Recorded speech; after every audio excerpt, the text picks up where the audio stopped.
Good morning. Hope you're doing well. Welcome to 1.2 uh, Social Work Shorts podcast. What a nightmare I'm having. I don't know if you watched the one the other day or the self-care shorts one, but things just don't want to work on my computer at the moment. But anyway, I was starting to figure out what the little glitches are, I think, and I don't know why they're there, but they clearly are. But here I am anyway, and it seems to be working now. Sometimes I come on and the whole thing's just slow and not streaming very well, and at other times it just doesn't happen. And I'm constantly rebooting and trying things. But anyway, we're getting there, and I'm here, and it's really good to be here because I want to keep going with this. Remember, I was talking the other day on self-care shorts about this odd motivational feature that the more you have to do, the more you seem to want to do. Well, that's how it seems to work for me anyway. I know there's a point where that kind of runs out, but there you go. So here we are talking social work rather than self-care, and that's probably what you used to hearing me talk about. So I've been doing that for quite a while, and that's over on the Self-Care Shorts YouTube channel. Have a look at that. Also have a look at my Patreon, and the links are underneath here. So have a look at that. I wanted to talk today. I mean, I'm a big fan of the original theorists, if you like. I mean, we often think that we've just come up with these new ideas, don't we? But if you kind of track back, people have been talking about these things. I was listening to a podcast this morning on adverse childhood experience, and while somebody formulated an idea more recently, it's gone by years, and it's the same with person-centered practice. It goes by years, people talking about these ideas. And this is a guy who I wanted to just talk about this morning, called Felix Biestek, Biestek, and it's written in the text. He's a key figure in the development of social work practice, and he's known for this book that I'm going to talk a little bit about, called The Casework Relationship, from 1957. Who would have known that we were talking about things like person-centered practice back in 1957? In this book, he comes up with these 7 principles of casework, which looks at the importance of a range of things, which I'll come to. Rather than mention them, I'll mention them again, which I'll come to. But there'll be things that are familiar to you, and I think it's really interesting. What I think's really interesting about it is, here's 1957, then with Biestek, and then we've got Carl Rogers talking about person-centered therapy, like in the 60s and 70s and what have you. And then and then we get Salibi talking about this. And when are we going to do it? It's the question, and I think we are doing it. That's the short answer to that. But when are we going to embed it in our systems? Because I think the processes often feel at odds, don't they, with these fundamental ethical and maybe moral principles about how we should treat people. So he's writing this in the late 50s and thinking about it in the early 60s, and he says something really interesting, which is understandable and maybe kind of speaks to the critics of theory. And he says that practice precedes our terminology. So we're doing it, and then we come up with words for it. And I think that's, and I'm fond of saying that a lot of the things we talk about now are simply good practice. If you break it down, it's just simply good practice. Come up with your favorite new thing, trauma-informed practice, person-centered practice, all of these, strengths-based practice, all these things. If you break them down into their fundamentals, they're just good practice. But I think the fact that we keep reinventing new words for them means we must not be getting something right. So I think that's important. But anyway, enough of that. More for another time, maybe. So the casework relationship says a number of things, and here they are. He says that the casework relationship is premised on these ideas: the need to be dealt with as an individual, not just a case. And we talk about caseload, don't we? What's my caseload? How many people am I supporting at the moment? Might be a different way of putting it. Are we getting this right? This is the reflective question we need to ask ourselves. So the need to be dealt with as an individual. The need to be able to express emotions and feelings. Now, remember, I think this is about us as well. And it's about the people we work with. So the need to be able to express emotions and feelings. We have to be available to people so they can express their emotions to us. That's really important. This is, as I'm fond of saying, social work practice is an emotional labor. People have to tell us how they're feeling. And rather than us operating in a way that just means that we wait for people to express their emotions and then get surprised when they're angry or upset or distressed or frustrated. How about we get people to express their emotions and feelings? How about we ask emotional questions? How do you feel about that? How are you feeling about things at the moment? And I think back to myself as a social worker, I'd probably predominantly ask people questions. I work with older people, and I'd predominantly ask people questions like, what can you do? What can't you do? Well, pre-strength-based practice times, I probably would have started with, I'm here to figure out what you can't do and fix that. What can you do? How do you feel about your life at the minute? I know these things take time and that's problematic. I get that. But this casework relationship is premised on talking about emotions and feelings. And then the third thing, the need to be accepted as a person of worth, with dignity, regardless of, and I'm not sure the language is right here, but this is from the book, regardless of dependency, fault, or failure. I'm not sure we'd use exactly those words now, but so the need to be accepted as a person of worth with dignity. Very important. How often are we doing that? Probably are. Maybe we are. That's really good. The need for a sympathetic, and I think the use of the word here is really interesting. I was debating this and thinking about this yesterday with a group of second-year students at the university I work in, Sunderland, and the need for a sympathetic understanding of and response to expressed feelings. And we talk, don't we, about the difference between sympathy and empathy, and that people want empathy rather than sympathy.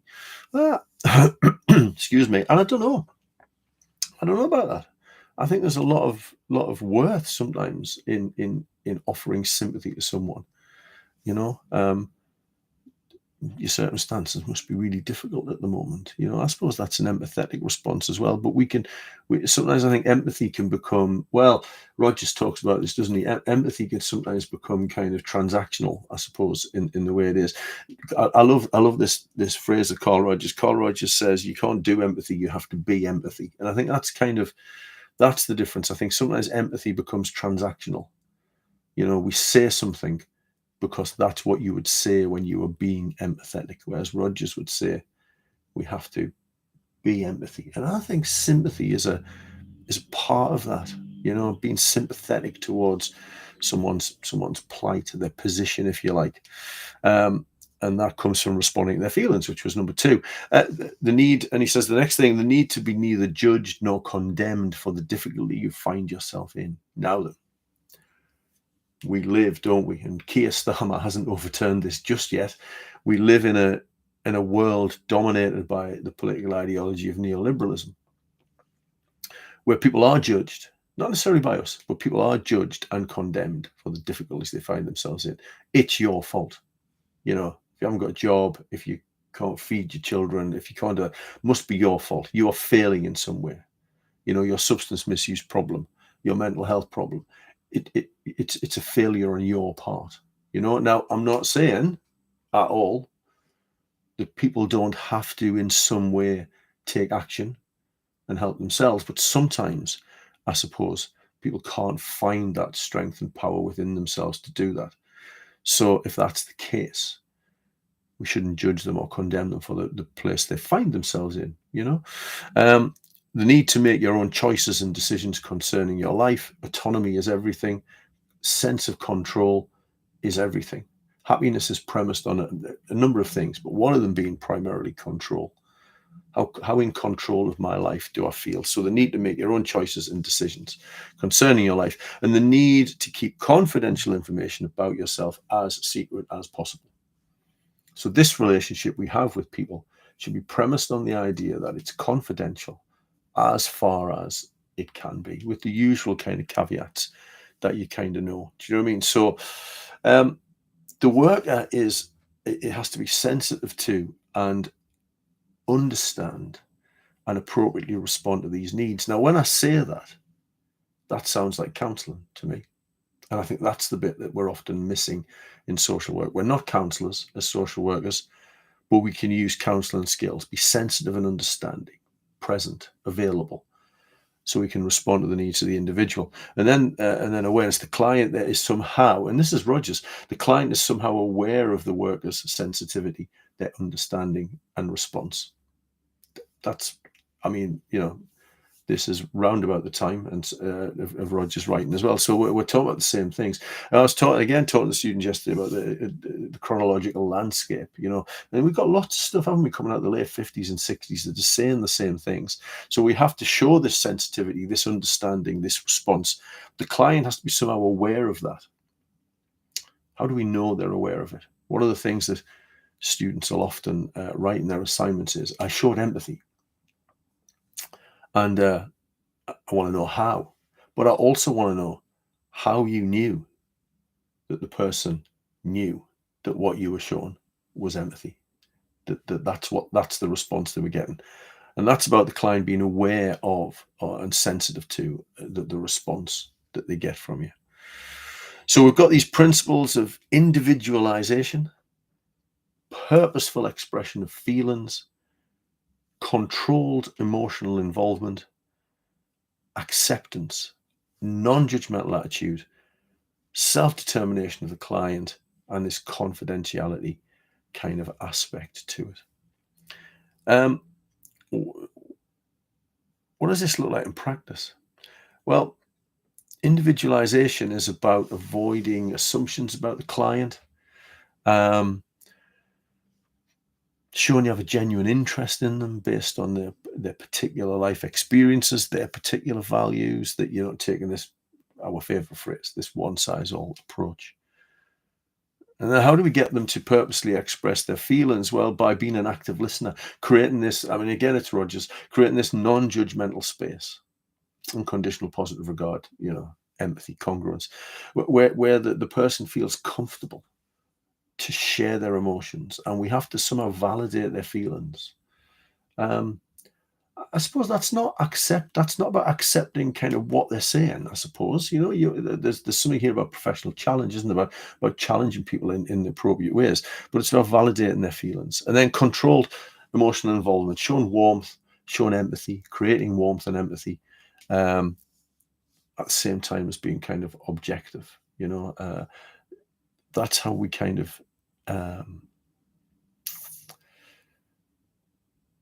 show these things while being involved in, but detached from the client's situation, if that makes sense. And then acceptance is just, well, again, it's that unconditional positive regard, accepting the reality of their journey, whatever that journey is, and then working with them and accepting at least for discussion their ideas about how we might resolve the particular issue. Being judgmental is about staying open-minded, approaching every situation with curiosity, professional curiosity. This is something that lots of practitioners and lots of workforce development type people in practice situations will talk about in terms of students and newly qualified social workers. They'll talk about, where's the professional curiosity? So that's what we're after.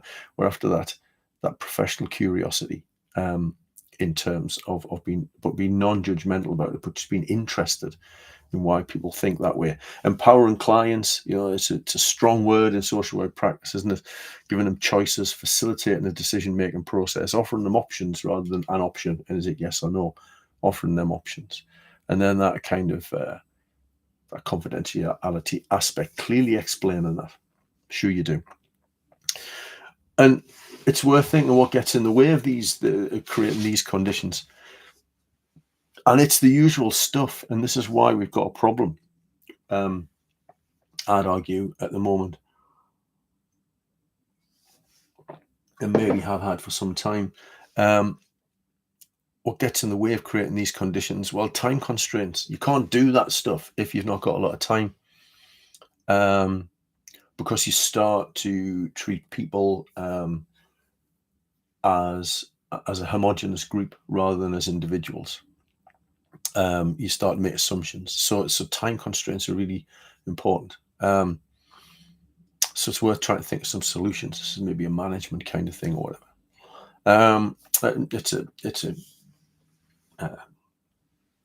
It's a social work thing. It's a workforce thing. It's something we have to kind of contemplate and consider. It's how do we have a strategy that kind of sorts this out?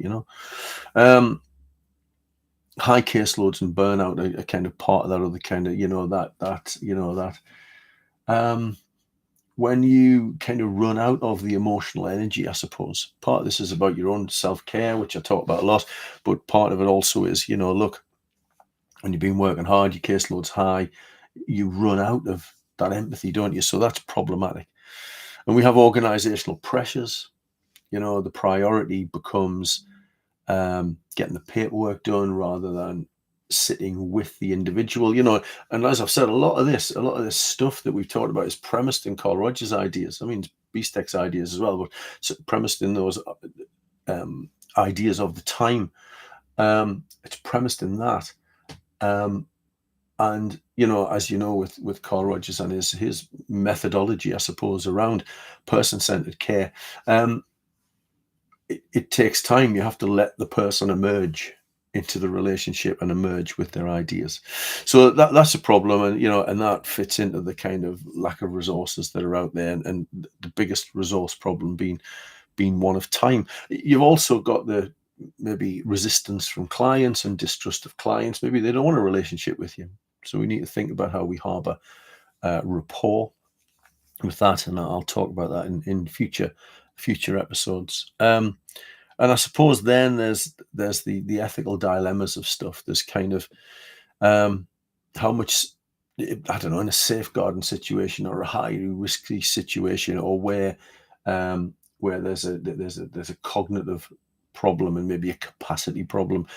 How does a client self-determine? How do we foster that self-determination of the client where there might be very real concerns? So that's kind of where we're at, and inequality, inequality pressure, the systematic, the systemic stuff, of the position people find themselves in, just tying it back to that neoliberalism kind of thing, the problem with when we live under these ideologies is we kind of accept them. Oh, well, it must be my fault then. It must be my fault that I'm in this position. So overturning that is a problem as well. And maybe kind of thinking about policies and procedures that we rigidly stick to. This is the way we do the job. Well, there isn't one right way to do the job. We have to do the job in a range of ways to suit a range of people. So that's Biestek's casework relationship, which I think is really interesting. So yeah, just to kind of recap those things: individualization, purposeful expression of feelings, controlled emotional involvement, acceptance, non-judgmental attitude, client self-determination, and confidentiality. Pick the bones out of that. Interesting.